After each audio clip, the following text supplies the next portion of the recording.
Good morning. Discussing today hot plates, urns, and microwaves. Let's start with a hot plate. A hot plate which is used on Shabbat, generally to heat things up, but often there are spillages, and sometimes halot are put on the hot plate directly, and so that would be absorbing by uh, fire, by heat only, and it certainly reaches yad soledet on the hot plate.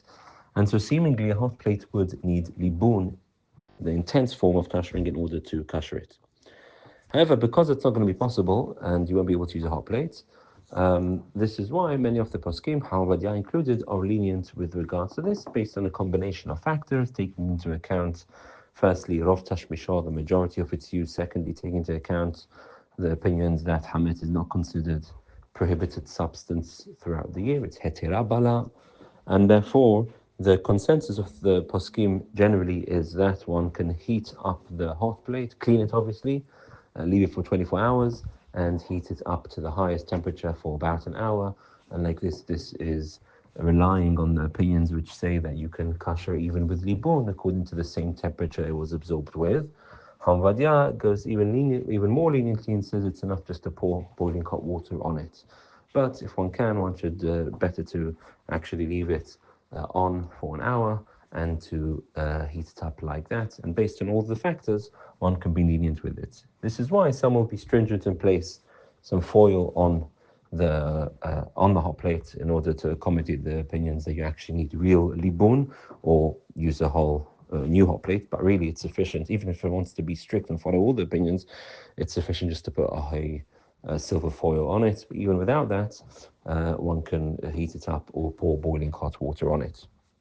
Secondly is an urn.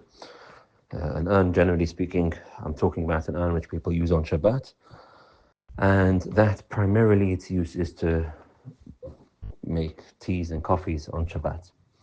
So there are two issues here to discuss. Firstly, the lid of the urn, i.e. the top of it, and secondly, the mouth of the urn. So let's start with the lid. Why would you need to kasher the lid of the urn? The reason being is because sometimes people put halot on that lid. If you don't do that during the year, then that's fine. There's no need to kasher the lid. You can use the same lid as used during the year on Pesach. But very often people do heat up their halot. Don't want to put it too high on the hot plate, so they put it on the urn. And then that seemingly would need to be kashered by dipping it into a hot pot, boiling hot pot, and putting the plastic into it. It's doubtful whether one can say Rov Tashmishoh here, the majority of its use, because is that a use? Does the lid have a use?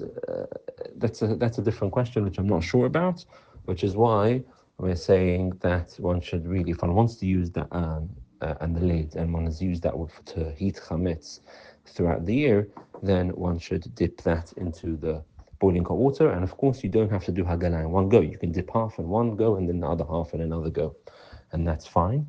And with regards to the mouth, you don't really need to kasher that at all, because the vast majority of the time you are using that to pour teas and coffees. And the odd occasion where you Motzei Shabbat, you put a soup underneath it, some pasta underneath it, and heat it up. And even if you want to take into the opinions that there's a stream and that can cause a problem, you can follow the majority, and therefore really one doesn't need to kasher the mouth. If one really wants to be strict, one can just put boiling hot water under the mouth and allow the steam to go into the mouth of the urn. But strictly speaking, one doesn't really need to kasher the mouth of the urn, and the lid is as we discussed earlier. With regards to microwaves, so the glass plate inside the microwave, based on what we learned earlier this week, that glass doesn't absorb that. That's fine. It doesn't need to be kashered. The question is with regards to the walls of the microwave. So this is a debate amongst the poskim. Some say that since a microwave, generally speaking, is used to warm foods, not you heat up food, you don't cook them, so you don't need to do any hagala, because you just have to clean it properly, because since it's normally used for food that was already cooked, the oven surfaces don't become heated to the point where they become yat soledet bo, and even if occasionally that happens, you take into account the majority of its use. But others say that one doesn't need to kasher it, and therefore Lechatechila Hobadia writes that one should kasher the microwave by cleaning it thoroughly.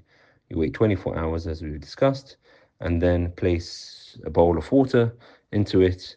And if you really want to accommodate all opinions, put in some soap into that bowl of water, and then heat it up for 10 minutes, a quarter of an hour, and that will kasher the microwave in order for it to be used on Pesach. I've gone through most of the stuff. Of course, there's much more to go through, but next week I want to move on to the laws of Shavua Shehalba. Sorry, not Shavua Shehalba. I want to move on to the halachot of Erev Pesach this year. And so if there are any other specific utensils, feel free to reach out privately. Shabbat Shalom, Kol Tuv.